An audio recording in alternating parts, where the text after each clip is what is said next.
നമസ്കാരം. നമ്മുടെ സർക്കാരിന് ക്ഷേമ പെൻഷനുകൾ കൊടുക്കാൻ പണമില്ല, ഖജനാവിൽ പണമില്ല. അതേപോലെ തന്നെ KSRTC ജീവനക്കാർക്ക് ശമ്പളം കൊടുക്കാനും പണമില്ല, അവരുടെ പെൻഷൻ കൊടുക്കാനും പണമില്ല, സ്കൂളിലെ കുട്ടികൾക്ക് ഉച്ചക്കഞ്ഞി കൊടുക്കാൻ പണമില്ല. അങ്ങനെ ആവശ്യം വേണ്ട കാര്യങ്ങളൊന്നും കൊടുക്കാൻ പണമില്ല എന്ന് പറയുന്ന ഒരു സർക്കാരാണ് ഇവിടെ ഉള്ളത്. അതേസമയം മറ്റു ചില കാര്യങ്ങൾക്കാണെങ്കിൽ പണം ചെലവാക്കാൻ അവരുടെ കയ്യിൽ ധാരാളമുണ്ട് താനും. കഴിഞ്ഞ ദിവസം ഞാൻ മറ്റൊരു വീഡിയോയിൽ പറഞ്ഞിരുന്നു, ഇനി കോഴിക്കോട് നടക്കാൻ പോകുന്ന വിദ്യാർത്ഥികളുമായിട്ടുള്ള മുഖ്യമന്ത്രി പിണറായി വിജയൻ്റെ ഒരു സംവാദം വരുന്നുണ്ട്, ഒരു മുഖാമുഖം. അതിനുവേണ്ടി ഒരു പന്തൽ കെട്ടാൻ വേണ്ടി മാത്രം 18 ലക്ഷം രൂപയാണ് ചിലവാക്കുന്നത്. അത് കഴിഞ്ഞ ദിവസത്തെ വാർത്തയാണെങ്കിൽ ഇന്നിതാ മറ്റൊരു വാർത്ത വന്നിരിക്കുന്നു. അത് നമ്മുടെ നിയമസഭയെ ചുറ്റിപ്പറ്റിയാണ്. നമുക്കറിയാം, ഈ നിയമസഭ തിരുവനന്തപുരത്താണുള്ളത്.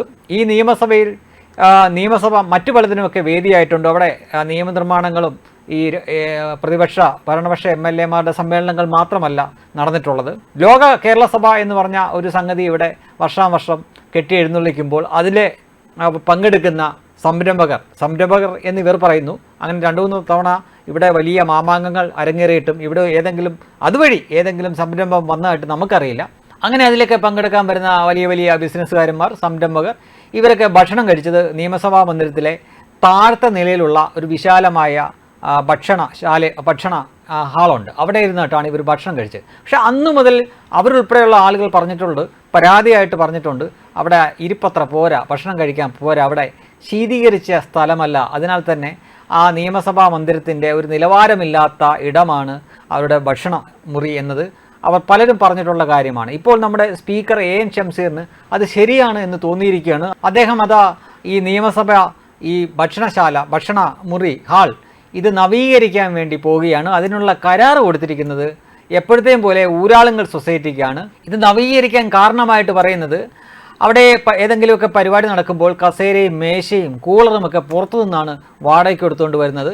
ഫുൾ എയർ കണ്ടീഷൻ ചെയ്ത് അത്യാധുനിക സൗകര്യത്തോടുള്ള ഭക്ഷണമുറി തയ്യാറാക്കാനാണ് ഷംസീറിൻ്റെ നിർദ്ദേശം. ഇതനുസരിച്ചുള്ള എസ്റ്റിമേറ്റാണ് ഇപ്പോൾ ഊരാളുങ്കൽ തയ്യാറാക്കിയിരിക്കുന്നത്. ഈ എസ്റ്റിമേറ്റ് പരിശോധനയിലാണ് നിയമസഭാ സെക്രട്ടേറിയറ്റ്, നിയമസഭാ ഭക്ഷണമുറി മോശമാണെന്ന് ലോക കേരള സഭ പ്രതിനിധികളും അഭിപ്രായപ്പെട്ടിരുന്നു. ലോക കേരള സഭയിലെ പ്രതിനിധികൾക്ക് ഭക്ഷണം ഒരുക്കിയത് ഇവിടെയായിരുന്നു എന്ന് ഞാൻ നേരത്തെ പറഞ്ഞല്ലോ. ശ്രീരാമകൃഷ്ണൻ സ്പീക്കറായിരുന്നപ്പോഴാണ് നിയമസഭയിലെ ശങ്കരനാരായണൻ തമ്പി ഹാൾ അന്ന് നവീകരിച്ചത്. 16 കോടി ചെലവഴിച്ചാണ് ഊരാളുങ്കൽ ശങ്കരനാരായണൻ തമ്പി ഹാൾ അന്ന് നവീകരിച്ചത്. നിയമസഭാ മന്ദിരത്തിലെ ഏത് നിർമ്മാണ നവീകരണ പ്രവർത്തനവും ആദ്യം തേടിയെത്തുന്നത് ഈ ഊരാളുങ്കലിനെയാണ്. നിയമസഭാ പ്രവർത്തനങ്ങൾ ഡിജിറ്റലൈസേഷൻ്റെ 52 കോടിയുടെ പദ്ധതി ഏറ്റെടുത്ത് കൃത്യസമയത്ത് അത് പൂർത്തിയാക്കാത്തത് അന്ന് ഊരാളുങ്കലിനെതിരെ വിവാദമായിരുന്നു. എങ്കിലും തുടർന്നുള്ള പ്രവൃത്തികളും ഊരാളുങ്കലിനെ തന്നെയാണ് ആദ്യം സർക്കാർ ഏൽപ്പിക്കുന്നത്. 12 കോടിയുടെ ഡൈനിങ് ഹാൾ നിർമ്മാണം എത്രത്തോളം വിജയകരമായിരിക്കുമെന്ന് നമുക്ക് കണ്ടു തന്നെ അറിയേണ്ടി വരും. ഒരു 16 കോടിയോളം ഇതിനകം തന്നെ ചിലവഴിച്ചതാണ്.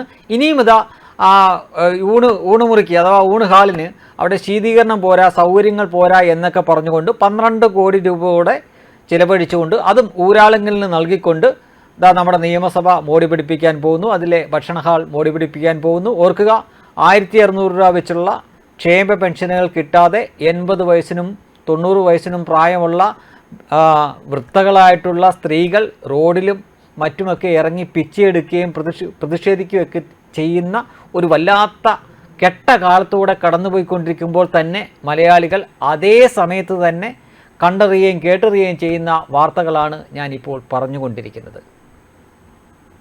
വെബ് ഡെസ്ക് കർമ്മ ന്യൂസ്.